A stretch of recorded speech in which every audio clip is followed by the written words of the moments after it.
Hello friends, welcome back to my channel your baby week care. तो आज मैं जिस टॉपिक पे बात करने वाली हूँ उस टॉपिक पे कम ही बात की जाती है, लेकिन ये बहुत ही ज़्यादा सीरियस प्रॉब्लम है जो कि कई माएँ फेस कर रही हैं और अक्सर करती ही रहती हैं। इसके बारे में बात थोड़ा कम होती है, लेकिन ये बहुत ही इम्पॉर्टेंट है हर उस मदर के लिए जिसका सी सेक्शन हुआ है और जिसके पास एक न्यू बॉर्न है। क्योंकि जब आपका न्यू बॉर्न होता है और वो सी सेक्शन के थ्रू होता है तो उसके जस्ट बाद बॉडी रिकवर कर ही रही होती है, लेकिन एक नई प्रॉब्लम आपके सामने आ जाती है, वो है ब्रेस्ट फीडिंग।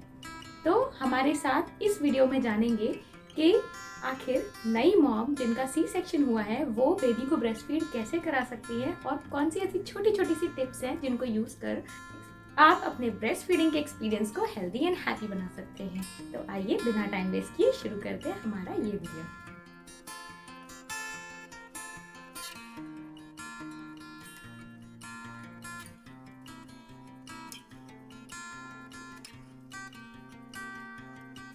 तो जब एक नई मदर ब्रेस्ट फीडिंग शुरू करती है और उसके जस्ट पहले उसका सी सेक्शन हुआ होता है तो प्रॉब्लम बहुत सारी होती हैं। पहला तो बॉडी खुद में ही रिकवर कर रही होती है, और तो जो एक छोटा सा मार्क होता है जो कि उनके स्टमक में होता है जहाँ से बेबी बाहर आता है, वो मार्क काफ़ी कच्चा होता है और वो भी हील नहीं हुआ है। तो उस समय आपको थोड़ा सा सावधानी रखनी है ताकि उस पर चोट ना लगे और उस पर अननेसेसरी किसी तरीके का फोर्स ना जाए। तो उसके लिए हम क्या क्या कर सकते हैं? तो पहला तो आपको अपने सी सेक्शन के टांके का बहुत ज़्यादा ध्यान रखना है, क्योंकि एटलीस्ट 15 डेज तक वो अनडिस्टर्ब रहना चाहिए। और उसके बाद डॉक्टर्स चेक करते हैं कि क्या वो इस हालत में है कि उसके टांके से जो आपकी बैंडेज लगाई हुई है वो रिमूव की जा सकती है। तो तब तक तो आपको बहुत ज़्यादा ध्यान रखना है। और उसके बाद भी 6 मंथ्स तक आपको अपने जो इंटरनल बॉडी को हील होने के लिए टाइम देना होता है, क्योंकि जो टाँका आपको बाहर से सूखा हुआ दिख रहा होता है पर अंदर आपके क्योंकि कई लेयर्स में टाँका लगता है, तो वो कई टाँके लगते हैं, आपको कई लेयर्स में टाँका लगाया जाता है, तो इस वजह से उसमें हील होने में कम से कम 6 महीने का टाइम लगता है।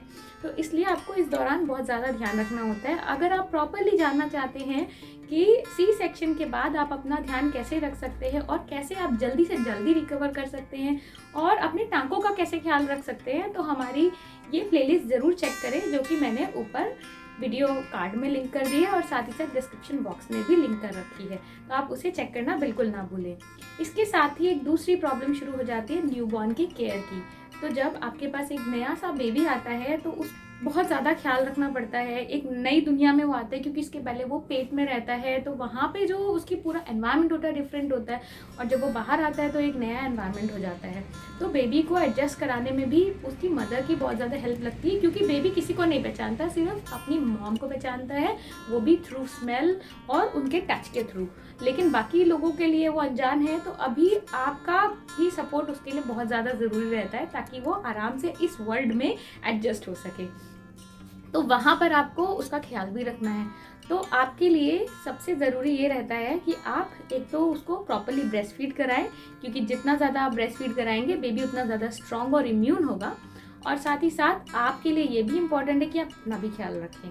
तो बेबी जब आता है उसके बाद ब्रेस्ट फीडिंग जब आप कराने जाते हैं, तो जब आप ब्रेस्ट फीडिंग कराते हैं उस समय आपको काफ़ी पेन सा फील होता है कि अगर कहीं आपके वो टाँके डिस्टर्ब हो गए, क्योंकि जब आप बेबी को गोद में लेते हैं तो उस समय बच्चा हाथ पैर चला सकता है या उसका पूरा प्रेशर जो है वो आपके पेट पे जाता है। तो ये आपको थोड़ा सा संभाल के ध्यान देना है यहाँ पे कि आप ब्रेस्ट फीडिंग के चक्कर में कहीं गलती से अपने टाँकों को छेड़ ना दें, और वो बड़ी प्रॉब्लम हो सकती है आगे चल के। सबसे पहले तो आपको पेशेंस रखना है।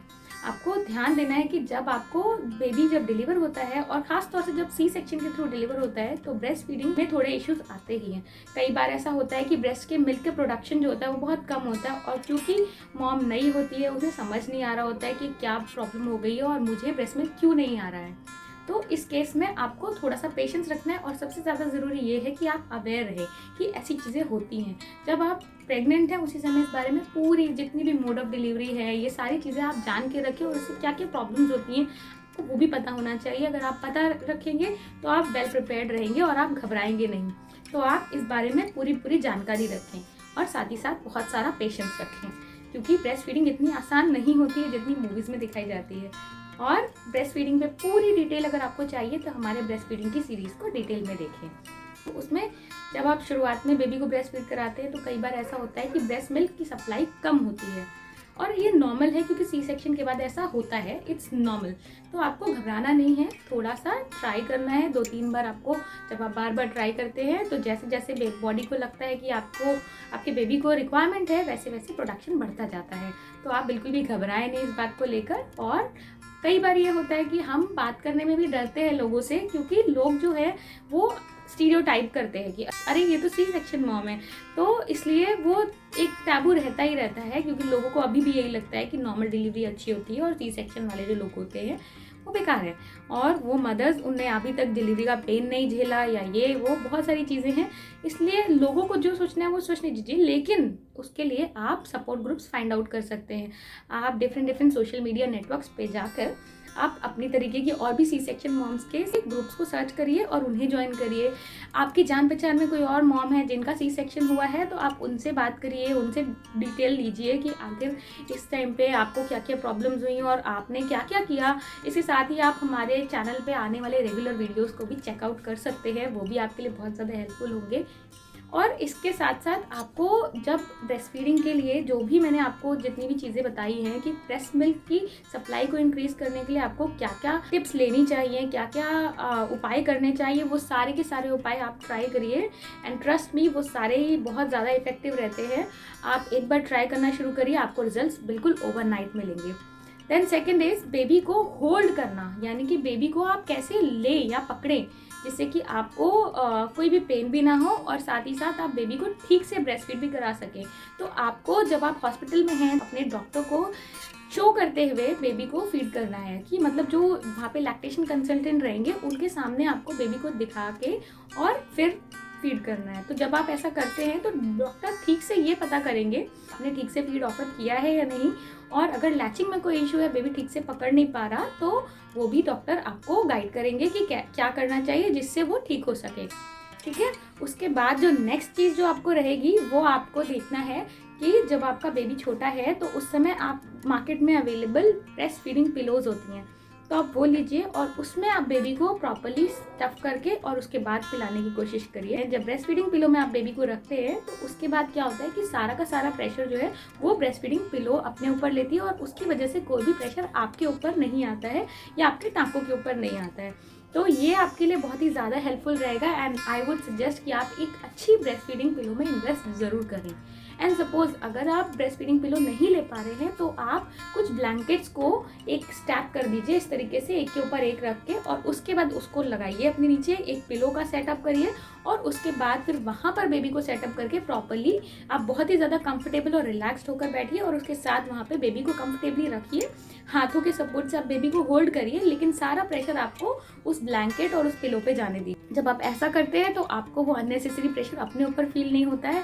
हाँ, अगर ब्रेस्ट फीडिंग पिलो आपके पास रहती है तो आप वो कहीं भी कैरी कर सकते हैं और वो किसी भी जगह पर आप बिठा के पिला सकते हैं, बट अगर वो अवेलेबल नहीं है तो आप ब्लैंकेट और पिलोज का भी यूज़ कर सकते हैं।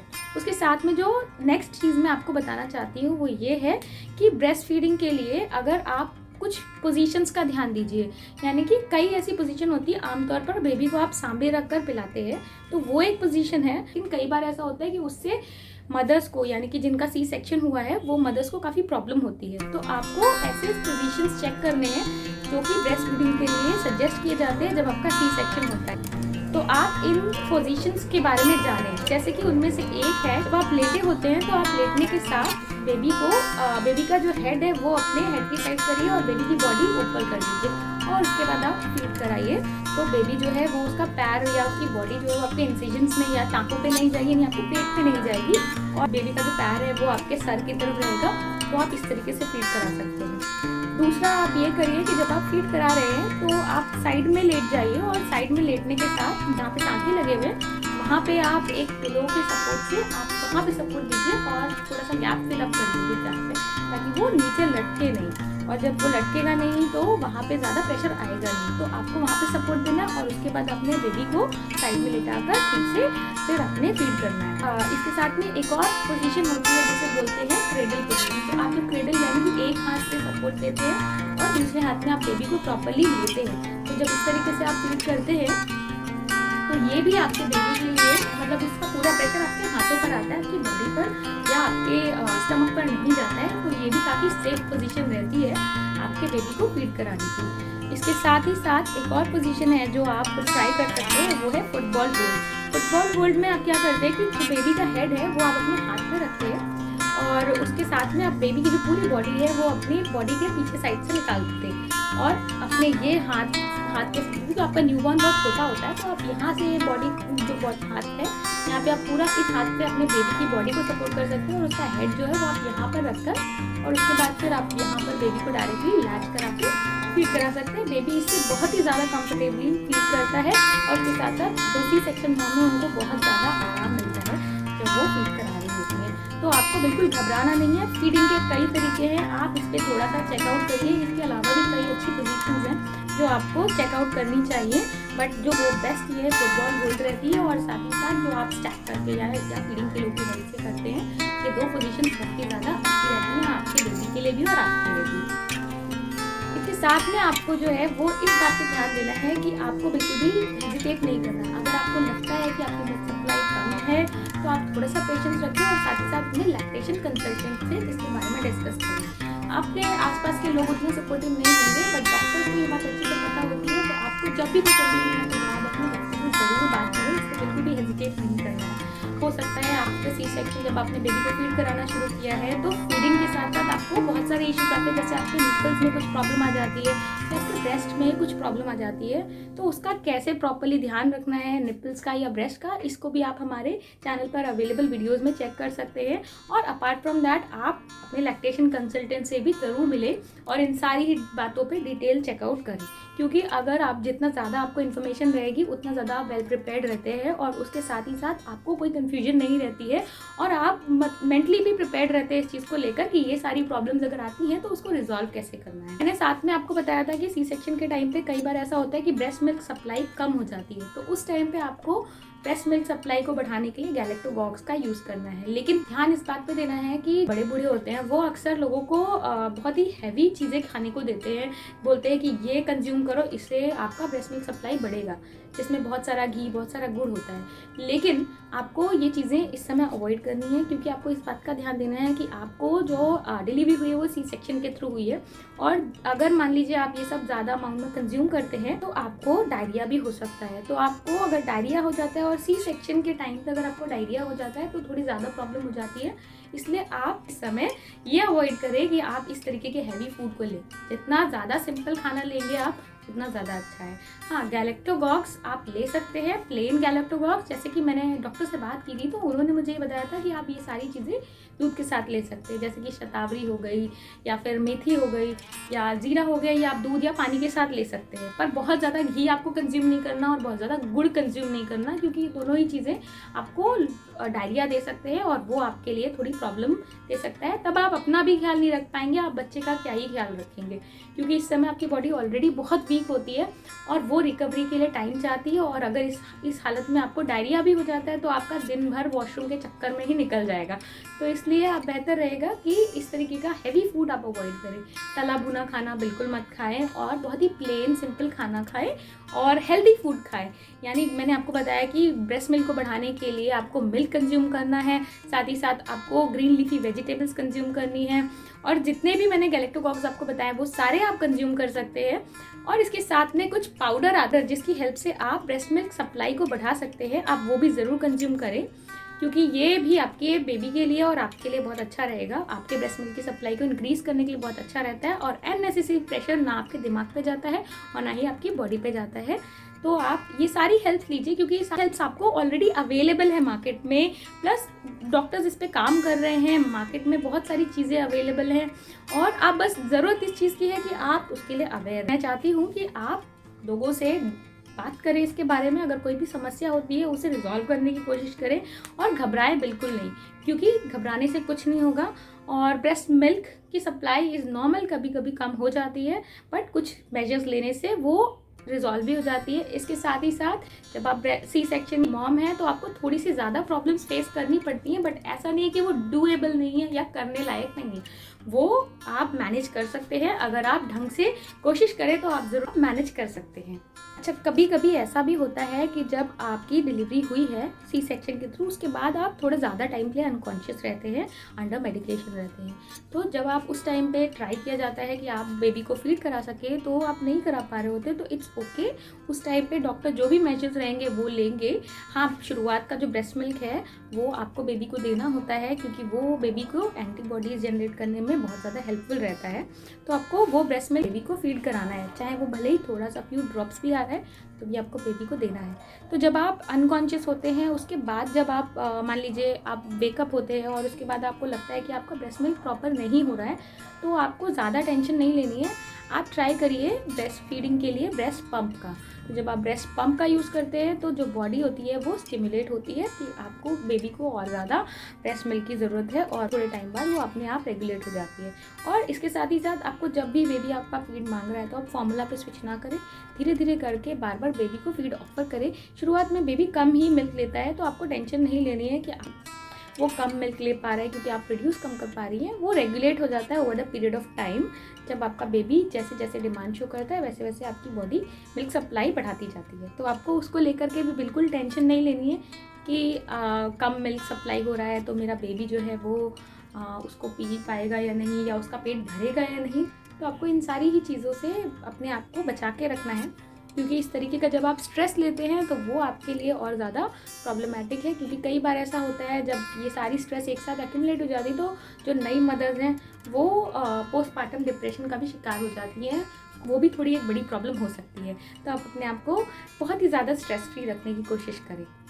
इसके साथ ही जब आपको सी सेक्शन की मॉम होती है उसके बाद आपको कुछ पेन किलर्स दिए जाते हैं। तो आपको ऐसा लगता है कि आप पेन किलर्स ले रहे हैं, और ये पेन किलर्स हो सकता है आपके बेबी के लिए अच्छे ना हो, क्योंकि जब आप बेबी को ब्रेस्ट फीड ऑफर कर रहे हैं तो हो सकता है कुछ अमाउंट बेबी को भी मिल जाए। तो ऐसा नहीं होता है, आपको टेंशन लेने की ज़रूरत नहीं है। वो जितना भी कंज्यूमेबल अमाउंट है वो डॉक्टर आपको पूरा चेक करके ही देते हैं। तो थोड़ा अमाउंट जो है जितना भी एक्सेप्टेबल होता है डॉक्टर्स उतना ही देते हैं, जो कि आपके लिए भी ज़रूरी है और आपके बेबी को कोई नुकसान नहीं करेगा।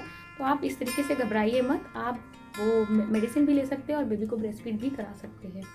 तो आपको इस चीज़ की भी टेंशन नहीं लेनी है कि अगर मैं मेडिसिन ले रही हूँ तो मैं बेबी को फीड करा सकती हूँ या नहीं, तो आप करा सकते हैं। इसके साथ ही जो सबसे इम्पॉर्टेंट टिप रहेगी, जो कि मैंने आपको बहुत बार बहुत सारे वीडियोस में बताया है, वो ये है कि आप अपने आप को हाइड्रेट रखिए। बहुत सारा पानी पीजिए, 3-4 लीटर पानी, जितना हो सके आप उतना पानी पीजिए। और जितना आप पानी पिएंगे उतना ज़्यादा ब्रेस्ट मिल्क सप्लाई बढ़ेगी, और साथ ही साथ आपकी बॉडी ज़्यादा से ज़्यादा जल्दी रिकवर करेगी आफ्टर सी सेक्शन। नॉर्मली भी आपकी डिलीवरी होती है, उसके बाद आपको काफ़ी सारे रिकवरी की रिक्वायरमेंट रहती है, तो वो भी जो है आपकी ज़्यादा वाटर कंज्यूम करने से हील होती है। बॉडी जितना ज़्यादा आप वाटर देंगे उतना ज़्यादा जल्दी हील होती है और डिहाइड्रेशन से भी बचती है। तो आप ज़्यादा से ज़्यादा पानी पीजिए। एक बहुत ही इंपॉर्टेंट टिप ये रहेगी, जब आप बेबी को ब्रेस्ट फीड कराने की कोशिश कर रहे हैं तो उस टाइम पे आप बिल्कुल पीसफुल एनवायरनमेंट रखें अपने पास, और बाकी जो आसपास की डिस्टर्बेंस है उससे दूर रहें। बहुत सारे लोगों के बीच में बैठकर आप फीडिंग ना कराएं। आप कोशिश करें कि आप अकेले अपने बेबी के साथ बॉन्ड करें, क्योंकि ये टाइम आपकी और आपके बेबी की बॉन्डिंग के लिए भी बहुत ज़रूरी है। तो आप बेबी को फीड कराते समय एक पीसफुल एनवायरनमेंट ढूंढें और वहाँ पे फीड कराएं, और उससे जब आपकी बॉन्डिंग बढ़ती है तो बॉडी में ऑक्सीटोसिन नाम का एक केमिकल है जो रिलीज होता है, और उससे ब्रेस्ट मिल्क सप्लाई इंक्रीज होती है। तो ये आपके और आपके बेबी की बॉन्डिंग की वजह से ही होता है। तो आप अपने बेबी के साथ थोड़ा अकेला टाइम स्पेंड करें, और वो टाइम पीसफुल और हैप्पी हो। आप अपने मन में सोचें कि आई कैन डू इट, और मैं अपने बेबी के लिए और ज़्यादा मिल्क प्रोड्यूस कर सकती हूँ, और ये सिर्फ एक फेज़ है, ये अपने आप आराम से निकल जाएगा। इसके साथ ही जब आप शुरुआत में बेबी को ब्रेस्ट फीड कराने की कोशिश कर रहे होते हैं लेकिन आपकी बॉडी भी रिकवर कर रही है, तो आप किसी की हेल्प ले सकते हैं। आप किसी से बोलें कि वो बेबी को इधर से उधर मूव कराने में आपकी हेल्प कर सकते हैं, क्योंकि शुरुआत का टाइम काफ़ी डिफिकल्ट होता है। तो आप वहाँ पर किसी की हेल्प ले सकते हैं और फिर उसके बाद आप ये ब्रेस्ट फीडिंग का फेज़ ईजिली निकाल सकते हैं। तो मेरा आपको यही सजेशन रहेगा कि ऐसा होता है, ये सारी चीज़ें आपको पता होनी चाहिए और इन सारी चीज़ों के बारे में आप जितना ज़्यादा अवेयर रहेंगे उतना ज़्यादा आपके लिए ईजी रहेगा। तो आप ये सारी बातें पता रखें और उसके साथ ही वेल प्रिपेयर्ड रहें। और अगर ऐसा है तो आपको क्या करना है या वैसा है तो आपको क्या करना है, इस सारी चीज़ों को आप अपने माइंड में क्लियर रखें। और अगर इन सब के बाद भी कुछ नहीं हो पा रहा है और ये सारी चीज़ें रिजॉल्व नहीं होती हैं, आप डॉक्टर्स की हेल्प लीजिए। अगर डॉक्टर्स के बाद भी फिर भी कुछ कंडीशन है, मान लीजिए आपको ब्रेस्ट मिल्क फिर भी नहीं प्रोड्यूस हो रहा है, तो इट्स ओके। कभी कभी ऐसा होता है, आपको उसको अपने ऊपर नहीं लेना है और आपको बार बार ये नहीं सोचना है कि आप एक बुरी मॉम है या केवल आप ही की बॉडी ऐसा क्यों कर रही है कि पहले तो आपकी नॉर्मल डिलीवरी नहीं हो पाई, उसके बाद अब ब्रेस्ट मिल्क भी प्रोड्यूस नहीं हो पा रहा है। तो आपको ऐसा बिल्कुल नहीं सोचना है, ये बॉडी टू बॉडी डिफर करता है।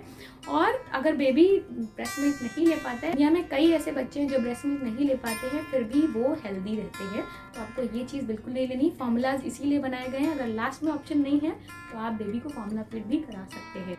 तो फ्रेंड्स, आई होप कि मेरी ये वीडियो आपके लिए बहुत ज़्यादा यूज़फुल रही होगी और आपके बहुत सारे कन्फ्यूजन्स क्लियर करने में हेल्पफुल रही होगी।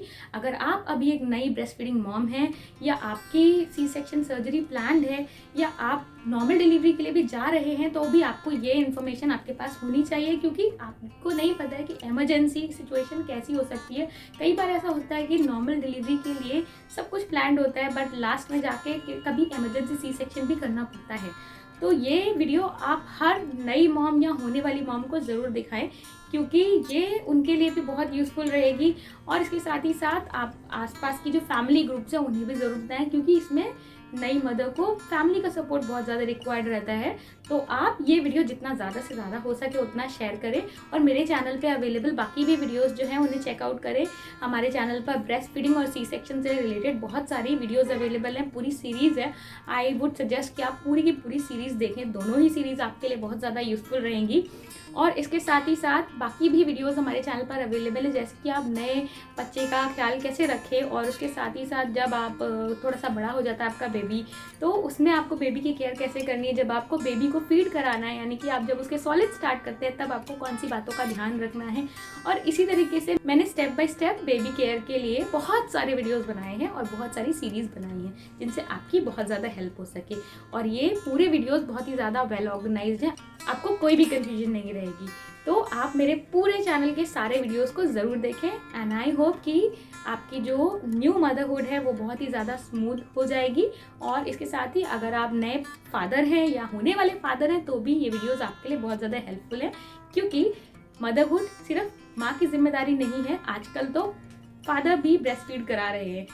ऑब्वियसली ब्रेस्ट फीड को बॉटल में डाल के बेबीज़ को फादर्स भी ब्रेस्ट फीड करा रहे हैं। तो इट्स नॉट लाइक कि वो टाइम गया कि जब आप बोलते थे कि मदर और बेबी के बीच की बॉन्डिंग की ही सिर्फ बात है। अब आज ब्रेस्ट फीडिंग दोनों की जिम्मेदारी है। जब मदर थक जाती है या बहुत ज़्यादा, मान लीजिए क्योंकि नई मॉम को नींद की भी बहुत ज़्यादा ज़रूरत होती है, तो उस टाइम पे आपको बहुत ज़्यादा सपोर्टिव होना है। और जब नई मॉम सोने जा रही है या रात में आप उनको ना जगाएं और उस टाइम पे आप वो ब्रेस्ट मिल्क जो है वो पंप के थ्रू जब आपने दिन में निकाल लिया है तो वो आप रात में बेबी को फीड भी करा सकते हैं। तो आई होप कि ये वीडियो आपके लिए बहुत ज़्यादा यूज़फुल रही होगी और इसको जितना ज़्यादा हो सके उतना शेयर करें और मेरे इस वीडियो को लाइक करें अगर आपको इसमें दी हुई इन्फॉर्मेशन पसंद आती है। और अगर आपको हमारे चैनल पे अवेलेबल बाकी भी वीडियोस पसंद आते हैं तो हमारे चैनल को सब्सक्राइब भी करें और बाकी लोगों को भी सजेस्ट करें ताकि हमारा चैनल ग्रो कर सके। मैं और भी वीडियोस आपके लिए बनाना चाहती हूँ और साथ ही साथ मुझे यहाँ पर आपका बहुत ज़्यादा सपोर्ट रिक्वायर्ड है। तो आप इसको जितना ज़्यादा हो सके उतना शेयर करें, लाइक करें, सब्सक्राइब करें। और इसके साथ ही मैं इंस्टाग्राम, फेसबुक और ट्विटर पे भी अवेलेबल हूँ और साथ ही साथ आप मुझे पिंटरेस्ट पे भी फाइंड आउट कर सकते हैं with the same name your baby we care. इन सारे ही प्लेटफॉर्म्स के लिंक्स आपको डिस्क्रिप्शन बॉक्स में मिल जाएंगे। So bye bye.